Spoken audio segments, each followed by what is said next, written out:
Haleluya. Naomba msomaji yupo hapo au umetoweka? Amen. Kuna mwanamke huko anaweza katusomea pia. Wanasoma vijana tu. Mwanzo sura ya 3 mstari wa 1 mpaka 19. Mpe maiki hiyo. Mpe maiki.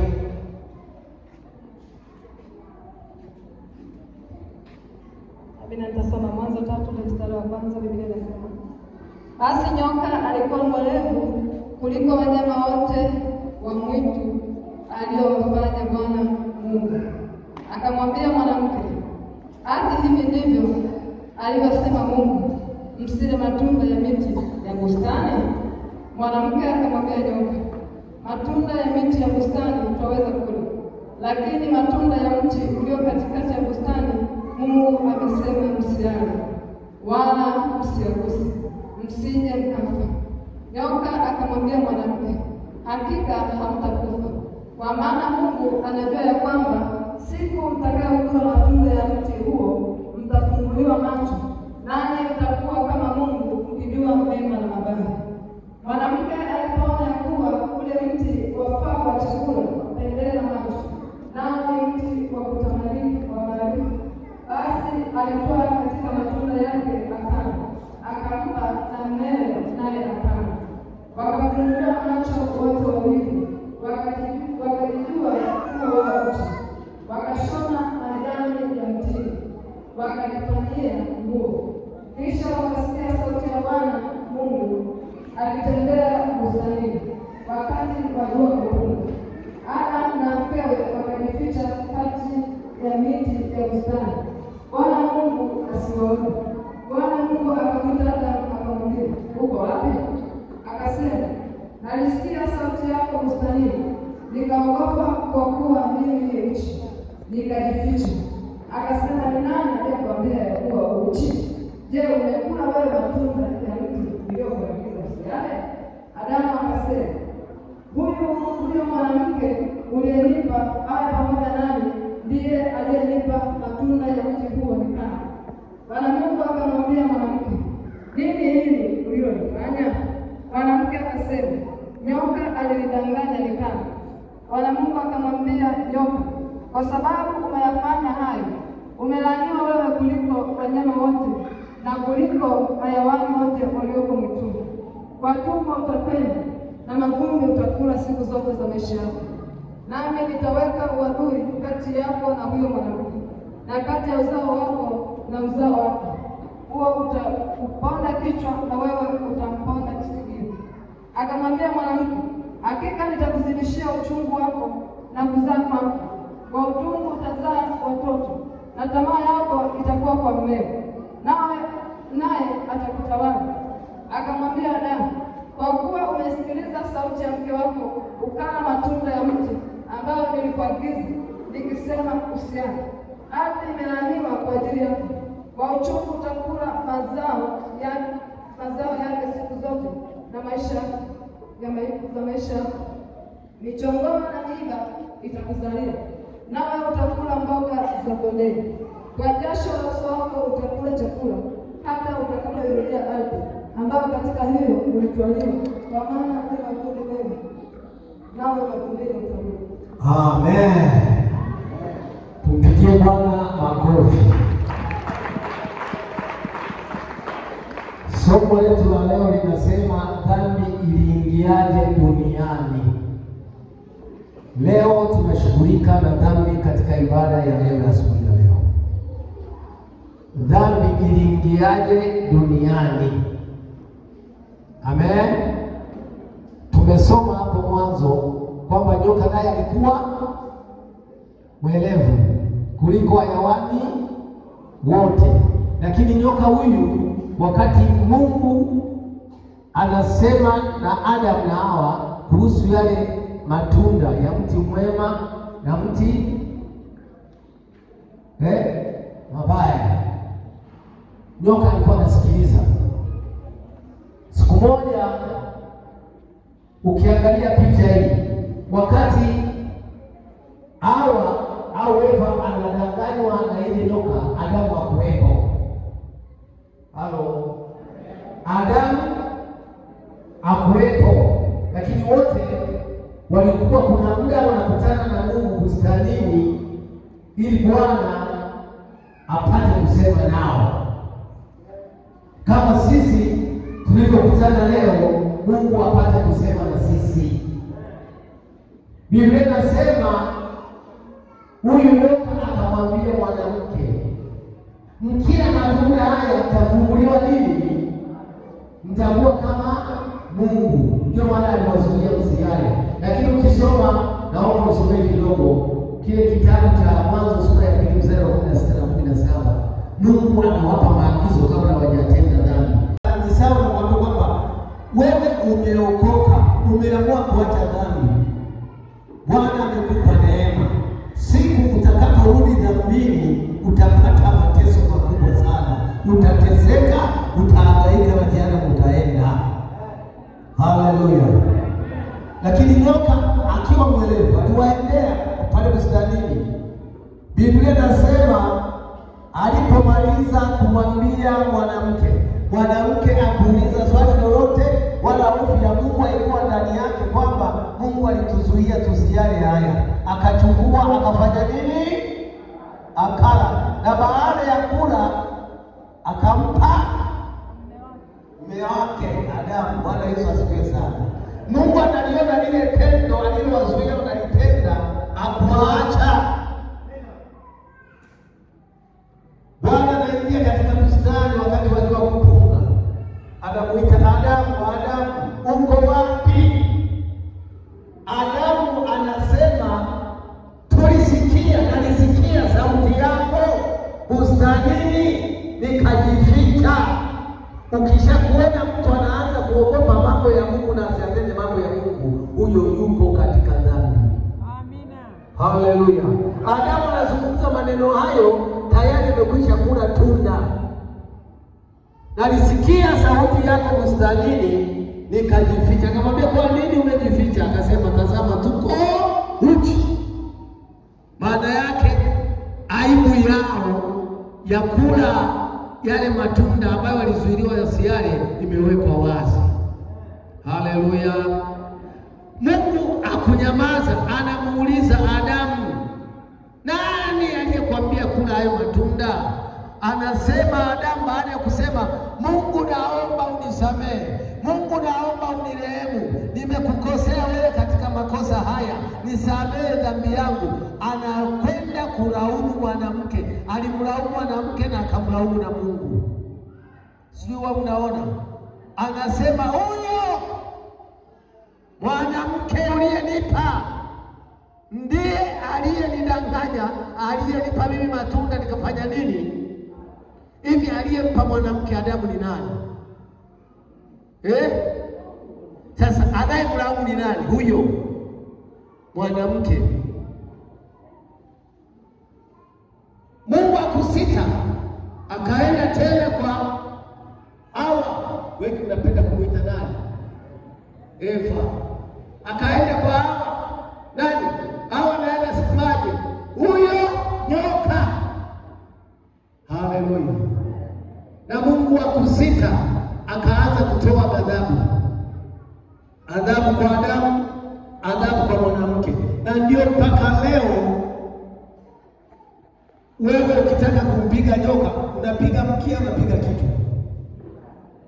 Nimeweka uadui kati yako wewe mwanamke na huyo nyoka. Uzao wako utafanya nini? Utakuponda kisigino na utauponda kichwa. Wangapi wanapiga nyoka miguuni? Mkiani. Nani anapiga nyoka mkiani? Nyoka yote akitokeza kwanza atafuta kichwa. Hayo ni maagizo ya kuponda hiyo kichwa nyoka. Haleluya. Mwanaume aliambiwa, wewe utaendelea kustarehe, utaendelea kuishi. Akaambiwa, imelaaniwa kwa ajili yako wewe, utailima ardhi. Amen. Kwa sababu wewe umelaaniwa, utailima nini? Nayo itakutolea mazao. Utakula mimba na michongoma. Sijawahi kuona mwanadamu anakula miiba, ingawa ni chakula. Wanakula ugali, wanaokula miiba na wanaka twiga tu, wanakula miiba. Lakini wanakula miiba na michongoma. Wangapi wanafahamu michongoma? Ni michungu kama nini? Ndio kuna hivi. Haleluya. Alafu akaambiwa mavumbi.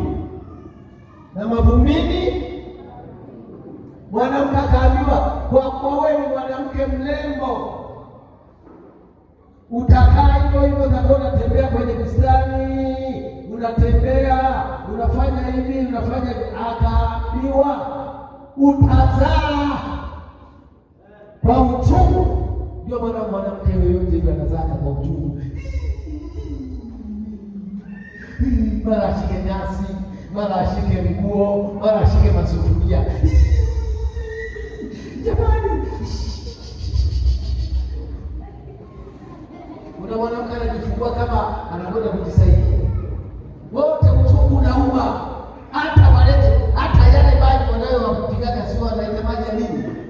Ya uchungu. Ndio uchungu aliondoka. Utachoma yale maji lakini uchungu uko pale pale. Utakuta tu chai kwa rangi, uchungu uko pale pale. Niliona nesi siku moja pamoja kuzalisha mama mmoja, alikuwa ndio mzao wake kwa sababu alimpiga mno. Sukuma.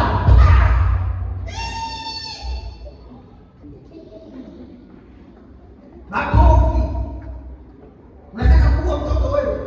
Mimba ni yako, mtoto leo tumboni ni wako, unapigwa wewe.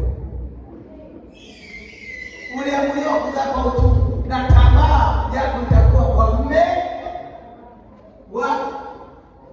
Tumesoma hapa, soma neno yangu. Asema tamaa yako wewe mwanamke itakuwa kwa mume wako, naye atakutawala. Ingawa wanawake hawataki kutawaliwa, pigie Bwana makofi. Unatakiwa kutawaliwe na mwanaume akutawale. Haya mambo ya sayansi yao Bwana anaagiza hivyo. Bwana amesema utatawaliwa. Kwa sababu ya nini utawaliwe? Ulitolewa kwenye ubavu wa mwanaume ukatengenezwa wewe, na wewe ukaitwa msaidizi, ukawa mfupa na nyama katika nyama ya mume wako. Ndio maana ya neno usaidizi. Sasa utakuta wengine ambao wanakomaa na wake. Wewe kuendesha bwana. Nitoa nyumbani nikiwa mbichi. Umeelezesha sasa ndio unanieleza. Sitaki kwa ndani. Nguvu ya kupigana kwa mwenyewe. Kikusa mmoja wa tani na kwa. Mungu aliweka mwanaume na mwanamke tofauti. Haleluya. Mwanamke si mwanaume kwa kuzaa watoto, kwa kupika na kufanya mambo mengine na uvumilivu kutoka siku. Maana mwanaume na mwanamke wakishinda njaa anayetangulia kufa ni mwanaume. Amen. Sasa hii dhambi iliingia kwa sababu Adamu na Eva walikosea. Walikosea nini? Maagizo ya Mungu aliyowapa. Kwamba jamani, nimewaumba, nimewaweka katika bustani ya Edeni, wewe mtu wewe nakwambia hivi, usije ukagusa mti huo wala ule. Siku utakayogusa ukala matunda yake utakufa. Kama tunavyowahubiria na kuwafundisha, siku unagusa dhambi, siku unatenda dhambi, utakufa. Utaenda jehanamu, utatupwa katika moto wa uzima wa nini? Uzima au moto wa nini? Wa uzima au milele? Wa milele. Bwana Yesu asifiwe. Kuna dhambi watu wanazitenda anafikiri ni dhambi ndogo. Hebu tukwambie, kuua mtu na kula tunda ni dhambi ndogo. Kuua na kutukana na kuiba ni dhambi ndogo. Dhambi zote ni sawa, kuna dhambi ndogo wala dhambi kubwa. Dhambi ni nini? Dhambi ni uasi. Ukitenda dhambi ambayo Bwana amekukataza, haiko katika sheria za Bwana, umeenda huko kufanya dhambi zako hizo, huo ni uasi, umemwasi Mungu wako na maagizo yake. Haleluya. Yes, mimi nimetukana tu. Sina dhambi. Kutukana ni dhambi sasa kwa wale zini. Ni sawa na mtu aliyeiba, ila kwa matendo ya macho ya binadamu inaonekana aliyeiba, aliyeua, aliyezini tofauti na kitu kama. Lakini wote watapata adhabu. Tunakutahadharisha tunaposhughulika na dhambi, achana na dhambi ya aina yoyote ile ambayo haitakufanya uone ufalme wa Mungu. Watu wengi katika maisha yao wanatenda dhambi, zingine za siri, zingine zinaonekana, zingine hazionekani, zingine watu wanazijua, zingine watu hawazijui, lakini ni dhambi. Hivi Adamu alijua na yeye kwamba Mungu atatokea kuwaita. Unapopenda kutenda dhambi pale, tayari Mungu yupo na kuona. Kwanza kama unaenda kutenda, naangalia mawazo yako. Huyu amewaza kwenda kutenda dhambi, huyu anakwenda kufanya jambo fulani. Na ndio maana unaona Mungu akimpenda mtu kama hataki aangamie, huwa anatoa tahadhari ya kumwonya mapema asifanye jambo ambalo litamletea madhara huko mbele. Unamwona Kaini alionwa, nasema na wewe kuna dhambi inakuotea na iko mlangoni kwako, inapaswa uishinde hiyo dhambi. Uishindeje? Kwa wema. Hivi alishinda Kaini hiyo dhambi? Alishinda? Akuzingatia maelekezo ya Mungu aliyompa. Tena ambapo naona moyo wako una ghadhabu, umeghadhibika wewe. Ukighadhibika ni dhambi. Kutokuomba ni dhambi. Kuiba ni dhambi. Tukiwaambia watu wanasema mimi siibagi miongoni, waambie kila siku jamani, wizi ni wizi. Uibe furu, uibe senene, mradi umeiba, una ruhusa ya yule mwenye hicho kitu ukakichukua bila ridhaa yake, tayari wewe ni mwizi. Amen. Uibe kitenge, mimi nimeiba tu kaembe tu hapa, Mungu ndiye atanisamehe. Umeiba. Halo. Wizi ni wizi, hakuna msamaha ndani ya mwizi. Hakuna msamaha kwa mtu anayetenda dhambi, kwa sababu dhambi ni uasi. Ukimwasi Mungu ukatenda dhambi, adhabu na kuhusu. Ijumaa tulikuwa nafundisha somo la walimu wa nini? Wa uongo na manabii. Nilikwambia hivi, watu walio wengi sasa, ile roho imewavaa watu. Wanakubali kushinda kwenye TV, wanaangalia usiku, anakesha, anasema anajiungamanisha, anashindwa kuhudhuria ibada. Ukila chumvi sio dhambi. Ukichukua udongo ukatandika nyumba yako sio dhambi, lakini usichukue vitu hivyo ukavifanya ni vifaa vya kiroho vya kukusaidia wewe balaa, mikosi na vitu vingine. Yuko Yesu peke yake ambaye akisimama anaondoa shida zote, anaondoa umaskini, anaondoa tabu. Mafuta yaondoi umaskini, yanaongeza ujinga ndani ya kichwa chako. Hata mimi natumia mafuta, najipakaa na kula. Sina dhambi. Lakini siwezi kutumia mafuta kwamba yaniponye kichwa. Sio formula ya Mungu. Tuweka mikono juu ya wagonjwa na watapata. Basi. Haleluya. Watu wamekuwa waongo, wanatenda dhambi bila wao kujua, au wanajua lakini wamekusudia. Unasimama unatoa ushuhuda wa uongo, tayari ni dhambi. Na Bwana anasikitika, sijamtendea, mbona anafanya hayo? Dhambi. Unashindwa kuja ibadani, kwenye ibada za Mungu, ni dhambi. Bwana ametuagiza msiache kukutanika kila itwapo. Tufanye nini? Tufundishane, tuimbe tena za rohoni, tuonyane. Hakuna mtu atakuonya huko nyumbani kwako akaja Bwana na kuonya kwa jina la Yesu, leo umepika ugali umeharibika. Hayupo. Ukija hapa utachukua mafundisho, tutakufundisha habari ya imani, tutakufundisha habari ya kukaa na watoto wako, habari ya kukaa na biashara yako, habari ya kukaa na kazi yako, uendeje, wapi usiende na wapi usiende. Halo. Bwana Yesu asifiwe. Amen. Watu wengi wanatenda dhambi. Dhambi ni mbaya. Ilimfanya mwana wa Adamu kubambwa pale msalabani. Dhambi ni mbaya, ilimfanya Adamu na Eva kufukuzwa katika bustani ya Edeni. Walikuwa naishi vizuri kama wewe unavyoishi, umepata raha, lakini walipokosea tu, Mungu akasema hapana. Haleluya. Bwana Yesu asifiwe sana. Nani walitenda dhambi? Nikuulize, tumemaliza kuzungumza. Nani alitenda dhambi? Wanani walitenda dhambi? Kwenye nini? Iko kitabu gani?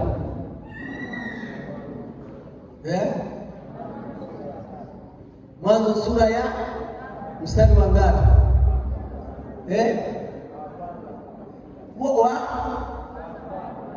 Hapana, sio wa kwanza. Ni mstari wa 6 na 8, si ndio? Mimi nasoma na nasikiliza, nafundisha na huko nasikiliza. Nisomee mstari wa 6 na 8, utaona nani aliyetenda dhambi hapo. Naye mwanamke akasema akatwaa. Hiyo ni dhambi naanza sasa. Soma.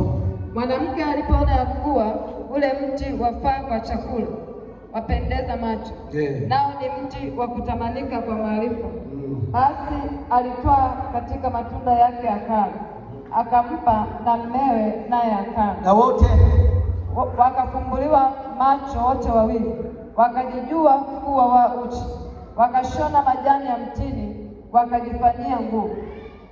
Amen. Ishia. Umewaona ni nani na nani? Adamu. Huyu anachukua anakula, anachukua anampa na mwingine. Baada ya kumaliza kula wote wakafunguliwa, wakajijua kwamba wako uchi. Haleluya. Nasema dhambi ni mbaya. Dhambi ni mbaya sana kuliko kitu chochote. Maana penye dhambi ndipo machimbuko ya mambo yote unayoyasikia. Maasi yote ni dhambi. Vitu vyote ni dhambi. Kila kitu ni dhambi. Haleluya. Ukizuiliwa kitu usifanye. Kwamba mimi nimezuiliwa nisifanye jambo hili ni baya. Kubali ni baya ili Bwana akusaidie. Haleluya. Watu wanapenda kumwabudu Bwana katika maneno na katika sura, hawamwabudu Bwana katika roho na kweli. Tunaweza tukakuona kwamba wewe ni mtu wa maana sana, ni mtu uliokoka, lakini ndani si ulivyo. Amina. Haleluya. Sivyo? Unatakiwa umjue Mungu wako ili ujue hasara za dhambi, za kutenda dhambi na mambo mengine hayo. Tumefundishwa na mwalimu hapa asubuhi kwamba wakati Lutu anaambiwa na mke wake na watoto wake watoke Sodoma, walitoka wote, alibaki nani? Alibaki akawa amesimama au akafanyaje? Aligeuka kuwa nguzo. Mpaka leo kuna watu hawataki kufuata maneno ya Bwana, wanasimama wanaendelea kutenda dhambi, wanageuka kuwa nguzo ya juu. Nini maana yake ya Bwana ndani yao? Haipo. Ili ukombolewe maisha yako ni kukubali kutii na kwenda huko. Tumesoma habari hiyo, mimi nilikuwa nasikiliza vizuri sana. Tumesoma habari wakati wanaondoka, wanaenda kule, mke wa Lutu anabaki nyuma. Hawa watoto walipofika kule pangoni, walimlazimisha baba yao kuzaa watoto pamoja na baba yao. Hamkusikia? Lakini kwa nini walimlazimisha? Yule baba akukubali mpaka akatumia dhambi ya kunywesha pombe. Ole wangu, mwingine akasema nina duka langu, nimefungua, nauza vinywaji, nauza koja jibini sini. Ole wake ampaye kileo ndani yake. Ukishaokoka ukifungua duka usiweke sigara mbele, usiweke bia, usiguse wala usionje. Mimi sinauza tu mchungaji, nauza pombe lakini sinywi. Ole wako wewe. Haleluya. Wakachukua mvinyo wakamnywesha baba yao, na Biblia inasema mpe kileo aliye karibu na kupotea, awe hausahau usoni mwake, wala asizikumbuke taabu zake. Amen. Dhambi ikatokea hapo. Bustani ya Edeni, Mungu amewapa bustani nzuri wailime na kuitunza, wakae na starehe, lakini kwa sababu ya utafiti wa masikio na mioyo yao, wakabili wayaasi yale maagizo ya Bwana, wakale ile mti waliotumiwa wasilile, maana yake wakafunguliwa macho, wakafikiri watapata maarifa kumbe Bwana. Haleluya.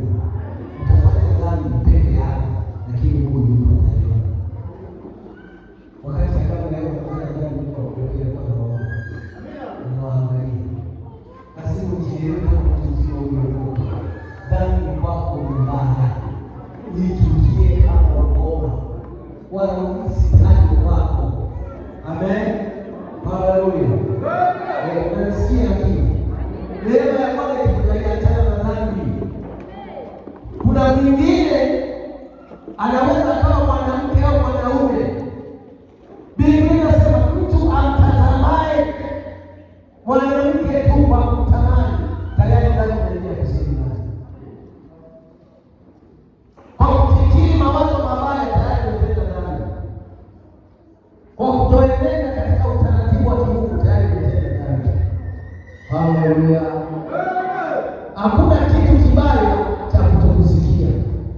Mtu kutokusikia yale maagizo anayopewa huwa yanaleta madhara. Adam na Eva walipata madhara kwa sababu ya kutokusikia na kutokuzingatia. Huwa kuna dhambi moja watu wanaitenda kila wanayopuuza. Unaambiwa jambo la kupuuza, unaelekezwa jambo la kupuuza. Hiyo ni dhambi mbaya, ina madhara makubwa sana.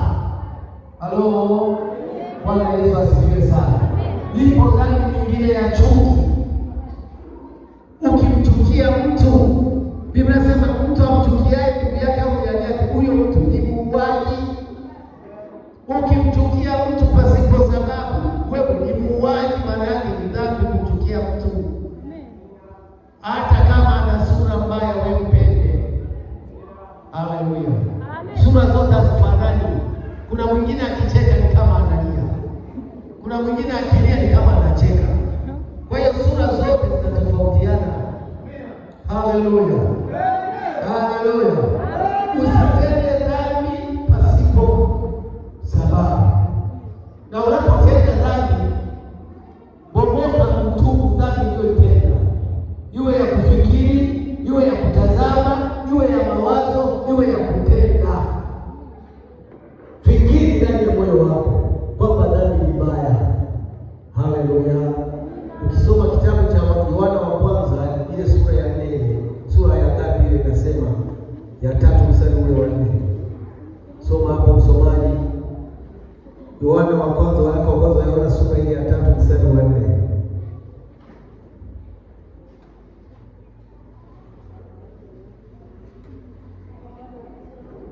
Sura ya 3 mstari wa 4. Wanakaopazwa Yohana sura ya 3 mstari wa 4.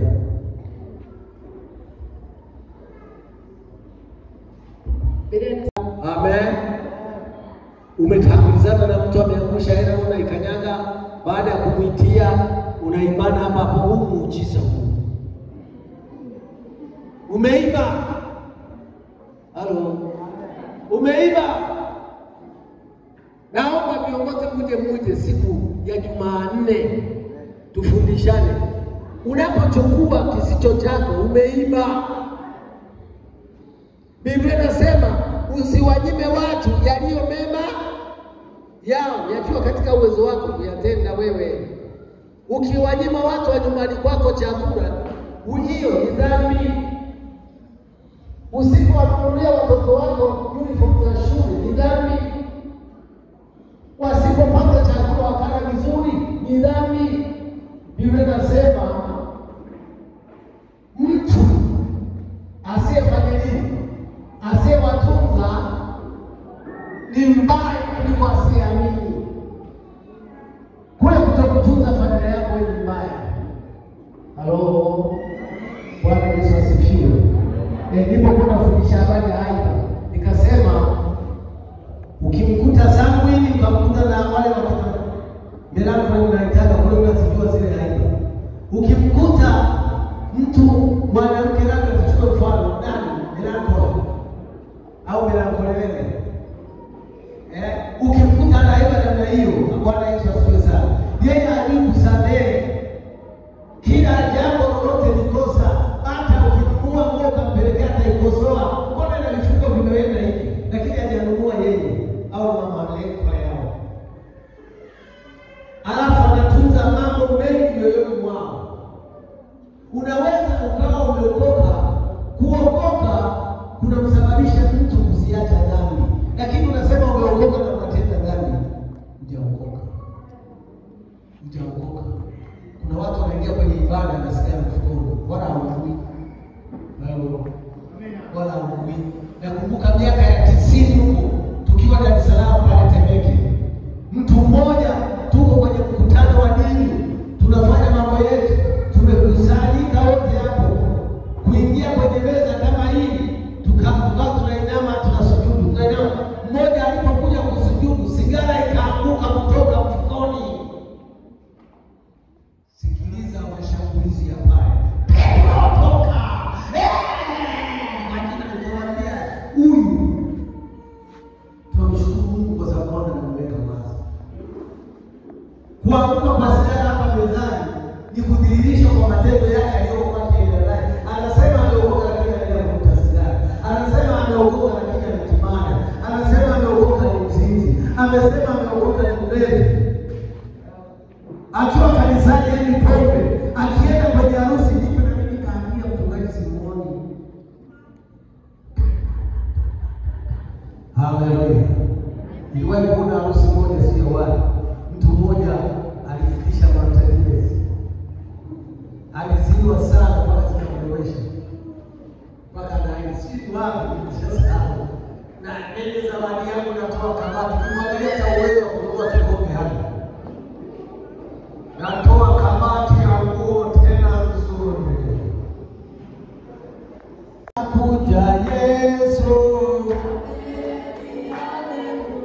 kila jicho litamwona,